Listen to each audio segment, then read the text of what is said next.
Assalamualaikum warahmatullahi wabarakatuh. Alhamdulillahirabbil alamin. Allahumma shalli ala sayyidina Muhammad wa ala ali sayyidina Muhammad. La haula wa la quwwata illa billahil aliyyil azim. Amma ba'du. Sahabat-sahabatku, mahasiswa dan mahasiswi Fakultas Syariah YAIN Pekalongan, kelas mata kuliah Etika Profesi Hukum. Selamat datang dan sampai berjumpa. Selamat jumpa kembali dengan saya di perkuliahan Etika Profesi Hukum. Sebelum perkuliahan kita mulai, mari sama-sama saya mengajak kepada seluruh mahasiswa dan mahasiswi saya. Sebelum mulai perkuliahan, kita sama-sama membaca Fatihah, tabarukan, mohon berkah kepada Allah Subhanahu wa Ta'ala. Semoga perkuliahan kita bisa diberikan keberkahan, kemanfaatan, dan juga kebaikan buat diri kita, pribadi kita, dan lingkungan kita. Bahkan bisa bermanfaat buat masa depan kita. Amin Allahumma amin. Ala hadhiniyah wa likulli niyatin sholihah. Al-Fatihah. A'udzu billahi minasyaitonir rajim. Bismillahirrahmanirrahim. Alhamdulillahirabbil alamin. Ar-Rahmanir Rahim. Maliki yaumiddin. Iyyaka na'budu wa iyyaka nasta'in. Ihdinas shiratal mustaqim. Shiratal ladzina an'amta 'alaihim ghairil maghdubi 'alaihim waladdallin. Amin ya rabbal alamin. Oke, baik, sahabat-sahabatku. Kemarin kita semua sudah mendiskusikan tentang manusia, sistem nilai, dan HAM. Nah, berikutnya kali ini kita akan masuk kepada tema tentang kaidah. Nah, kaidah sosial dan kaidah hukum. Ini apa dan bagaimana? Mari kita perhatikan bersama. Tema kali ini adalah kaidah sosial dan kaidah hukum. Oke, baik. Saudara, kita semua kemarin sudah mengetahui bahwa manusia itu dengan segala hal ya yang mendefinisikan manusia itu seperti apa, teman-teman sudah bisa memahami dengan baik. Nah, sekarang kita masuk kepada tema kaidah sosial dan kaidah hukum. Sedikit refleksi. Ada satu keterangan atau pendapat yang dikatakan oleh Aristoteles yang ini mengulang-ulang sedikit ya. Manusia itu adalah zoon politikon atau makhluk senang bergaul, atau makhluk yang suka bersosial, atau makhluk bermasyarakat. Intinya manusia itu tidak bisa hidup sendiri, pasti komunal gitu ya bahasanya. Nah, dalam kehidupan masyarakat atau dalam kehidupan manusia di tengah-tengah masyarakat, manusia itu mempunyai tujuan untuk memenuhi kebutuhan. Masing-masing orang mempunyai tujuan masing-masing. Nah, untuk itu, untuk mengakomodir agar satu orang dengan orang lain dalam hal memenuhi kebutuhan masing-masing tidak terjadi crash, diperlukan hubungan atau kontak antara anggota masyarakat dalam rangka mencapai tujuan dan melindungi kepentingannya. Oleh karena itu, ada aturan main yang kemudian mengatur antara manusia satu dengan manusia lain. Nah, mengingat kenapa? Dalam satu komunitas atau individu dalam masyarakat itu ada kecenderungan berbeda-beda. Ada yang satu merasa tertarik dengan yang lainnya, yang satu suka dengan yang lainnya, dan juga satu membutuhkan dari yang lain. Kemudian yang kedua, ada juga yang mempunyai hubungan daerah dan kerja dengan orang lain. Nah, pada prinsipnya individu dalam masyarakat itu bermacam-macam. Dalam memenuhi kebutuhannya itu juga beda-beda, masing-masing punya kepentingan begitu. Oleh karena itu, konflik kepentingan dalam masyarakat membutuhkan aturan yang mengatur komunitas ini, yang mengatur sosial masyarakat ini. Kenapa demikian? Kebutuhan aturan yang mengatur antar kepentingan masyarakat satu dengan kepentingan masyarakat lain, kepentingan individu satu dengan kepentingan individu lain, butuh aturan agar yang lemah tidak tertindas, atau setidaknya tidak ada gesekan-gesekan atau pertentangan-pertentangan antara satu individu dengan individu lain. Bayangkan, seandainya saja tidak ada aturan yang mengatur, tentu yang lemah akan tertindas, yang kuat akan selalu berkuasa. Wong sekarang ada aturan aja masih seperti itu, seolah-olah yang lemah tidak ada kekuatan sama sekali. Nah, oleh karena itu, sekali lagi kebutuhan aturan ketika manusia memenuhi kepentingan masing-masing sangat diperlukan. Nah, berarti kan baik-baik, ini ada satu video yang nanti sedikit membantu menjelaskan bagaimana norma atau kaidah sosial dan kaidah hukum itu bekerja. Dan ini video dari teman-teman kita di salah satu universitas yang mencoba mengulas atau membuat materi yang menurut saya menarik sekali. Perhatikan baik-baik ya. Oh, sebentar. Oke. Perhatikan baik-baik.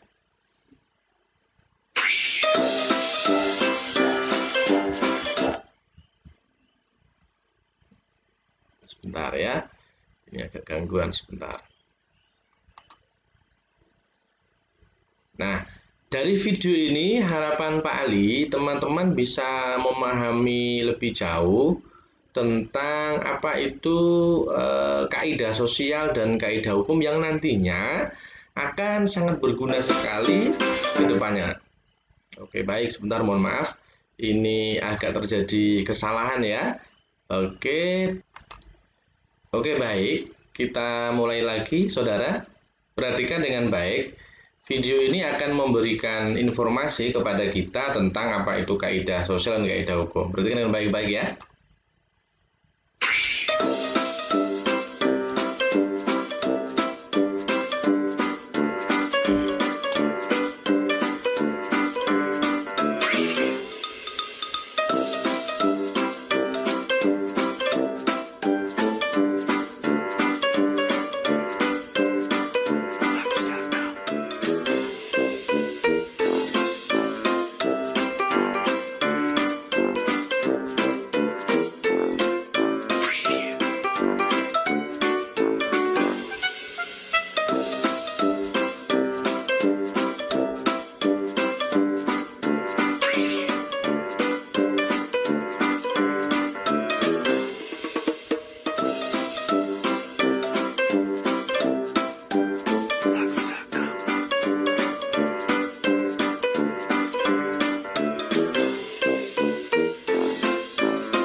Jadi kelompok membahas tentang kaidah sosial dan kaidah hukum begitu ya.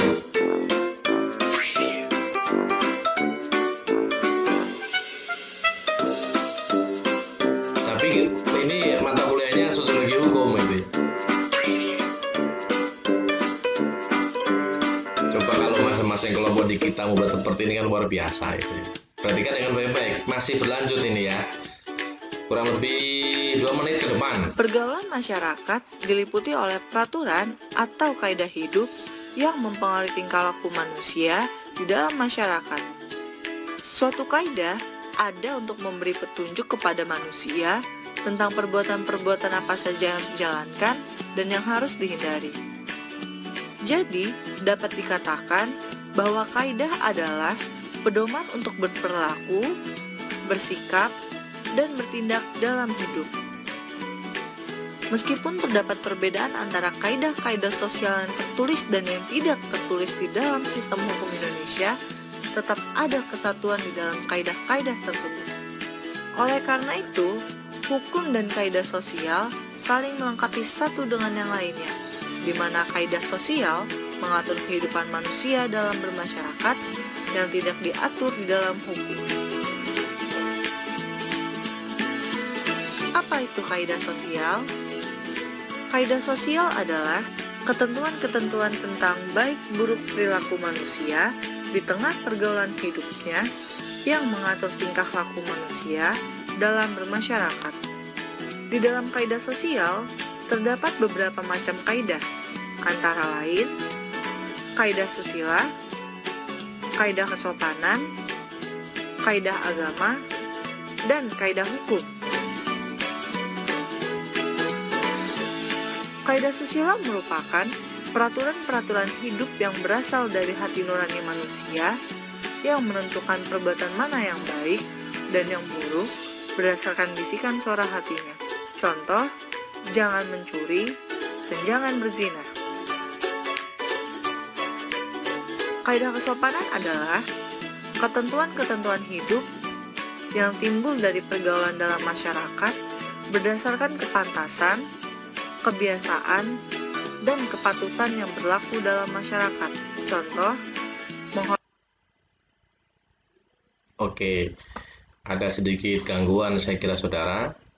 Jadi coba kita perhatikan dengan menghormati baik. orang yang lebih. Oke ya, ini gangguan lagi ternyata ya. Oke, mulai lagi, dimulai dari sini ya. Oke, tadi sampai sini ya. Oke, coba. Kira-kira bisa apa tidak? Oke.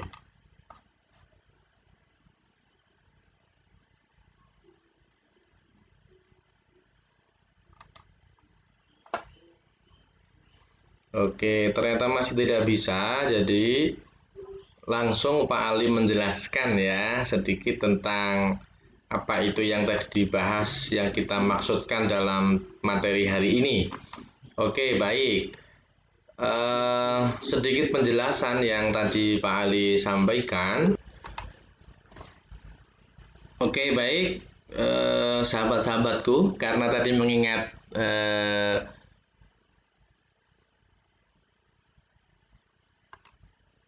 Oke, baik, sahabat-sahabatku, mohon maaf. Karena tadi mengingat videonya loadingnya lama, maka kita lompati saja, tidak mengurangi isi dari materi yang saya sampaikan. Maksudnya video tadi itu untuk sedikit membantu sebetulnya, tapi nanti bisa dicari lah ya. Oke, baik, saya lanjutkan penjelasan saya tentang definisi norma dan kaidah. Ini akan sangat membantu sekali. Apa sih norma? Norma adalah peraturan atau ketentuan yang mengikat semua warga masyarakat. Aturan yang baku, ukuran, atau untuk menentukan sesuatu. Norma merupakan acuan atau patokan yang diterima secara umum. Dalam bahasa lain, a model of standard accepted. Baik secara sukarela maupun tidak, voluntarily of involuntarily. Untuk menilai seseorang atau sesuatu.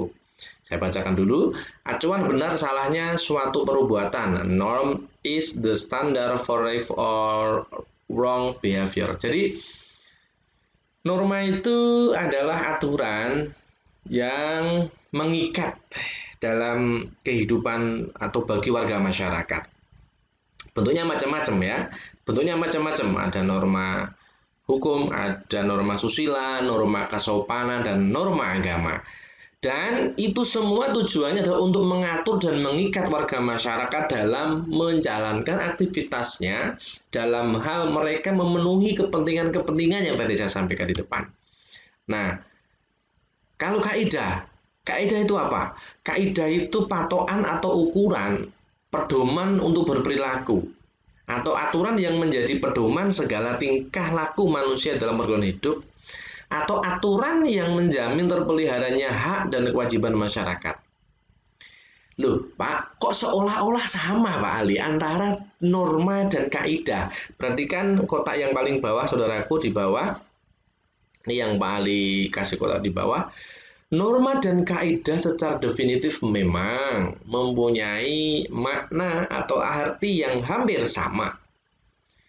Kenapa? Karena sama-sama sebagai patokan atau pedoman dalam berperilaku dan bertindak agar tercapai keselarasan hidup bagi manusia. Jadi memang secara definitif hampir sama.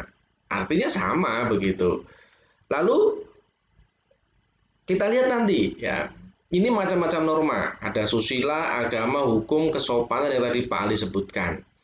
Norma susila adalah aturan yang berlaku sesuai dengan ketentuan dan panduan dalam lingkungan masyarakat. Artinya aturan ini muncul mengatur tingkah laku manusia yang berkenaan dalam suara hati nurani gitu. Misalkan tidak boleh mencuri, tidak boleh berzina, itu kan memang panduan dalam lingkungan masyarakat yang mengatur tingkah laku yang itu berkenaan dengan suara hati, tidak boleh berbuat antara baik dan buruk begitu ya, nggak boleh berbuat buruk, silakan berbuat baik yang bersumber dari suara hati. Agama, kalau norma agama itu adalah aturan yang bersumber dari kitab suci yang berasal dari Tuhan Yang Maha Esa. Tentunya agama ini ya sesuai dengan kitab suci yang dimaksud adalah sesuai dengan agamanya begitu. Kalau Islam ya Al-Quran, kalau Kristen ya Injil dan seterusnya dan seterusnya. Kemudian norma hukum. Norma hukum adalah aturan yang tertulis di dalam undang-undang yang telah dibuat oleh pemerintah dan diakui oleh masyarakat luas. Norma kesopanan adalah aturan yang dapat berperan untuk mengatur tingkah laku seseorang dalam hubungan masyarakat. Jadi saudara, keempat norma ini sumbernya beda-beda, ya, tetapi fungsi dan penerapannya hampir sama, gitu ya. Norma susila bersumber dari hati nurani, norma agama bersumber dari kitab suci, norma hukum bersumber dari undang-undang yang telah dirancang dan diputuskan, disahkan oleh lembaga yang berwenang. Kemudian norma kesopanan ini bersumber dari masyarakat pada umumnya, kebiasaan pada umumnya. Karena memang kesopanan itu ukurannya relatif. Contoh begini Pak Ali mau menyampaikan. Satu perbuatan di daerah A dianggap sopan, tapi dianggap di daerah B itu tidak. Nah, yang sering Pak Ali contohkan, mohon maaf karena Pak Ali juga bukan orang asli Pekalongan, bukan asli orang Batam. Contoh omongan begini. Orang Pekalongan, mohon maaf, ini saya mencontohkan saja. Orang Pekalongan dan sekitarnya saya kira teman-teman dari Pekalongan mahasiswa itu kata mengekspresikan rasa jengkel, mangkel itu ya, itu dengan ucapan apa? Bahasanya bongko ya. Bongko itu kalau di tempat Pak Ali, di tempat Pak Ali itu bongko itu artinya mati tapi dengan bahasa yang kasar gitu. Artinya mungkin orang sini, mohon maaf teman-teman di sini bilang bongko itu biasa. Tidak menyalahi kesopanan, tapi di tempat Pak Ali itu sangat sungguh tidak sopan gitu ya. Karena itu adalah semacam apa ya, umpatan untuk menyumpahi orang meninggal gitu, bongko mati. Lah artinya apa? Bahwa kalau susila itu dari nurani ya, sama lah, kemungkinan sama ya. Sesuatu yang dianggap baik oleh orang lain kemungkinan sama. Agama juga sama karena setiap maksudnya agama Islam ya setiap agama mesti punya ketentuan dalam kitab suci. Artinya kitab suci itu kan universal. Bagi orang Islam Al-Quran juga sama petunjuknya gitu. Pun bagi agama lain gitu. Hukum bukan begitu. Kalau lembaga berwenang sama ya sama. Tapi kesopanan berbeda. Inilah perbedaan-perbedaan dan persamaan antara keempat norma yang ada. Nah, ini kita lihat secara rinci. Bisa Anda perhatikan, sahabat-sahabatku, ada 4 kolom ya. Jenis norma agama, norma susila, norma kesopanan, norma hukum. Dari sumbernya sudah berbeda. Norma agama sumbernya dari Allah Subhanahu wa Ta'ala, kitab suci. Kemudian norma susila sumbernya dari hati nurani. Norma kesopanan sumbernya dari kebiasaan masyarakat. Norma hukum sumbernya dari lembaga kekuasaan negara. Sumbernya berbeda, sanksinya juga berbeda gitu. Kalau agama, norma agama sanksinya apa? Ya dosa dan siksa di akhirat. Kalau norma kesusilaan ya sanksinya ya rasa penyesalan. Kemudian norma kesopanan sanksinya ya dicela masyarakat, dimarahi orang lain gitu. Norma hukum sanksinya apa? Ya ancaman hukuman fisik, bisa kurungan, bisa denda, dan lain sebagainya. Ini contohnya, norma agama contohnya beribadah, harus memberi bantuan kepada orang lain, dilarang menghina orang lain. Ini ajaran agama dari Quran. Kalau nggak melakukan ya sanksi dosa, nggak kelihatan, dosa nggak kelihatan ya. Norma kesusilaan itu dilarang mencuri, dilarang berbohong, harus berlaku adil kepada orang lain, memberikan bantuan kepada orang yang sedang membutuhkan. Coba kalau orang melanggar ini, terlepas dari dosa dan tidak, wah iya ya, kenapa kok saya berbohong, misalkan begitu. Kenapa kok mencuri? Ada rasa penyesalan di situ. Kemudian yang ketiga, norma kesopanan. Norma kesopanan itu contohnya memberi sesuatu kepada orang lain harus dengan tangan kiri. Maaf, harus dengan tangan kanan. Salah ya, dengan tangan kanan. Mau memberi kok. Coba, Anda memberikan sesuatu dengan tangan kiri, sebetulnya tidak ada aturan agama yang mengatur, misalkan mohon maaf ini ya. Tetapi karena kebiasaan di masyarakat itu membuat tangan kanan, kan aneh. Nah, gitu kira-kira ya. Jadi celah. Paling begini, bocah kok nggak duwe sopan kan gitu. Bocah gede kok nggak, ada celaan-celaan dari masyarakat yang kemudian bisa menjadi sanksi bagi pelanggar norma kesopanan. Contoh, meninggalkan kelas tanpa izin dulu terhadap guru atau dosen, masuk ruangan tidak salam. Ya tidak ada aturan ini, tetapi kalau Anda melanggar itu ya paling dicela. Bocah nggak punya sopan, tak sopan santun, kira-kira begitu. Norma hukum. Nah, norma hukum contohnya banyak ya, dilarang membunuh, korupsi, memasukkan uang, dan lain sebagainya. Sanksinya jelas ya, kurungan atau denda. Oke baik, ini perbedaan sekaligus bisa memberikan contoh konkret dari definisi masing-masing norma yang tadi kita bicarakan. Kita lihat sekarang saudara, jenis dan tujuan kaidah. Kaidah itu ada yang mengatur aspek hidup pribadi, jadi kaidah yang mengatur personality seseorang dan juga kaidah yang mengatur kehidupan antara satu pribadi dengan pribadi lain. Nah, kaidah yang mengatur tentang kehidupan pribadi, ini maksudnya personalnya ya, itu ada kaidah agama, kaidah kesusilaan, antara pribadi juga kaidah kesopanan dan kaidah hukum. Nanti akan lebih memperjelas Anda ini saya kira.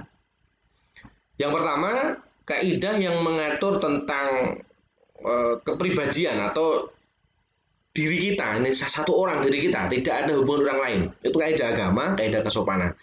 Contoh kaidah agama itu untuk hidup beriman. Itu urusan pribadi. Iman itu urusan pribadi, tidak ada dengan orang lain. Gitu. Sama dengan norma kesusilaan, kebersihan. Itu menyangkut diri kita pribadi.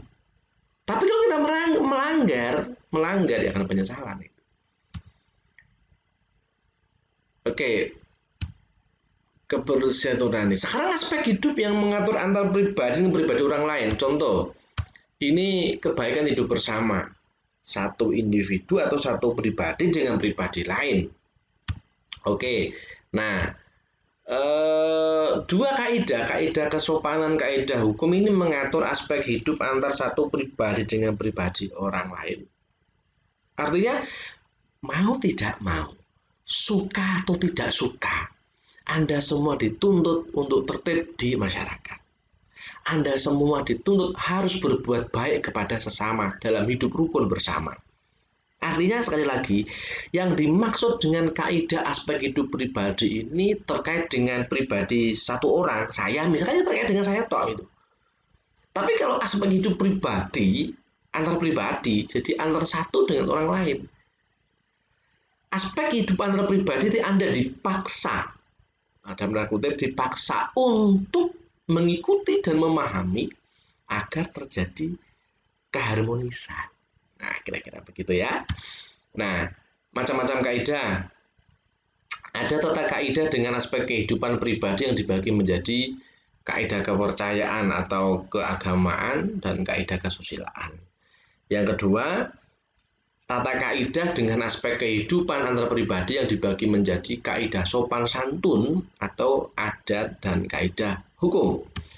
Nah, berikutnya saudara, kita masuk kepada kaidah hukum. Kalau tadi norma hukum, nah, itu kan sumbernya dari peraturan yang dibuat oleh lembaga kenegaraan atau lembaga yang berwenang.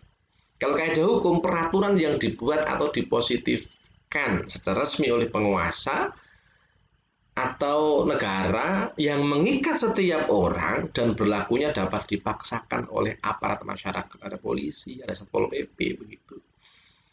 Sehingga berlakunya hukum dapat dipertahankan. Atau kaidah hukum itu adalah kaidah hukum tidak hanya memainkan peran dalam hubungan antara pemberi perintah dan pembentuk undang-undang atau penerima, tetapi juga mempunyai jangkauan yang lebih luas. Kaidah hukum terkadang jauh lebih dipatuhi. Kenapa? Ada daya paksa, ada yang mengawasi, nggak bisa diabaikan gitu. Berbeda dengan kaidah sosial, sanksinya berbeda, sehingga terkadang orang cenderung acuh. Oke. Berikutnya, ini adalah ciri kaidah hukum, ada 5. Yang pertama, kaidah hukum bertujuan menciptakan keseimbangan antara kepentingan. Kaidah hukum mengatur perbuatan manusia yang bersifat lahiriah. Kaidah hukum dijalankan oleh badan-badan yang diakui oleh masyarakat. Dan kaidah hukum mempunyai berbagai jenis sanksi yang tegas dan bertingkat. Kaidah hukum bertujuan untuk mencapai kedamaian, ketertiban, dan ketentraman. Jadi ini adalah 5 ciri kaidah hukum yang orientasinya menciptakan keseimbangan dan kepentingan, mengatur perbuatan manusia yang bersifat lahiriah tentunya ya, kemudian dijalankan oleh badan yang diakui oleh masyarakat, ada sanksi tegas, dan mencapai tujuan menciptakan kedamaian. Ya, saya kira 5 ini bisa jelas lah ya, sudah bisa dipahami. Nah, sifatnya, kalau sifatnya dari kaidah hukum ada 2. Kaidah hukum itu bersifat imperatif dan fakultatif. Apa maksudnya? Imperatif itu kaidah hukum itu bersifat a priori, harus ditaati, bersifat mengikat dan memaksa, suka atau tidak suka, setuju atau tidak setuju, harus ditaati. Itu imperatif. Ada daya paksa. Yang kedua, sifat kaidah hukum adalah fakultatif. Ada kaidah hukum yang tidak mengikat, atau kaidah fakultatif bersifat sebagai pelengkap saja, itu ada. Jadi memang ada yang 2 ya, sifatnya mengikat, memaksa, ada yang sifat sebagai pelengkap. Isinya, nah isi kaidah hukum itu 1 perintah, yang kedua larangan, yang ketiga dibolehkan gitu. Jadi isinya kaidah hukum itu kan ada perintah, larangan, dibolehkan. Coba kalau Anda baca undang-undang itu, pasti ada 3 poin besar ini, perintah. Isinya perintah, artinya harus dilakukan. Larangan harus ditinggalkan. Dibolehkan, ya silahkan saja melakukan. Artinya ditinggalkan juga tidak apa-apa, dikerjakan juga tidak apa-apa. Nah, ini 3 poin isi daripada kaidah hukum. Saya ulangi, kalau sifat bersifat imperatif dan fakultatif, tapi kalau isinya ada perintah, larangan, dan pembolehan. Nah, etika hukum ini penting, saudara, memang menjadi salah satu bahasan kita bahwa etika hukum itu di luar hukum sebetulnya, namun sekaligus menjadi inspirasi bagi pembentukan hukum. Maksudnya apa? Gini maksudnya, etika hukum itu tidak dalam konstruksi sebuah aturan itu, bahkan di luar aturan. Tetapi etika hukum ini menjadi penting karena menjadi inspirasi bagi pembentukan hukum. Yang kedua, apabila hukum didefinisikan sebagai perintah, larangan, dan sanksi yang dibuat oleh penguasa yang memiliki legitimasi, maka etika tidak termasuk dalam pengertian hukum tersebut. Di luar itu. Yang ketiga, hukum yang diartikan sebagai peraturan perundang-undangan tidak berarti etika tidak mendapatkan tempat sama sekali. Etika dapat menjadi gagasan atau ide yang menginspirasi pembentukan aturan yang berwujud pada perintah dan larangan. Etika hukum itu di luar hukum, tetapi keberadaannya sangat penting untuk menginspirasi dalam pelaksanaan hukum. Begitu, bahkan menjadi penting demi terlaksananya, demi terciptanya, demi keberlangsungan hukum yang telah disusun dan telah ditetapkan. Oke, fakta ini fakta yang memang menurut saya tidak bisa dielakkan ya dalam keseharian kita. Etika dan hukum dapat dikotomikan, tetapi sulit dipisahkan. Meskipun di luar, ya,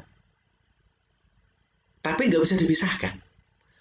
Etika menjadi supporting system atau sistem pendukung dari hukum, meskipun tidak harus menjadi backbone dari hukum. Hukum tanpa etika adalah kemustahilan. Etika tanpa hukum memiliki keterbatasan daya jangkauan. Jadi sekali lagi, keberadaan etika hukum dalam hal pelaksanaan sebuah aturan atau aturan hukum itu menjadi sangat penting. Ya, meskipun keberadaan di luar hukum. Oke. Nah, yang terakhir ini, pelembagaan etika. Maksudnya etika dilembagakan itu mendukung penegakan hukum. Ini yang nanti menjadi kata kunci masuknya tema kita tentang etika profesi hukum. Penormaan etika dalam bentuk kode perilaku yang memungkinkan menjadi acuan bagi pelaku maupun institusi penegak etika. Etika dan kode perilaku dapat memberikan peran besar terhadap siapapun yang bertugas sebagai anggota lembaga penegak etika. Lembaga penegak etika harus dibentuk sejak awal sebelum satu dugaan pelanggaran etika terjadi. Putusan lembaga penegak etika harus bersifat final dan mengikat. Jadi, pelembagaan etika itu sekaligus dalam rangka mendukung penegakan hukum. Gitu. Ada badan-badan tertentu dalam lembaga hukum yang bertugas untuk mengawal proses berlangsungnya para penegak hukum.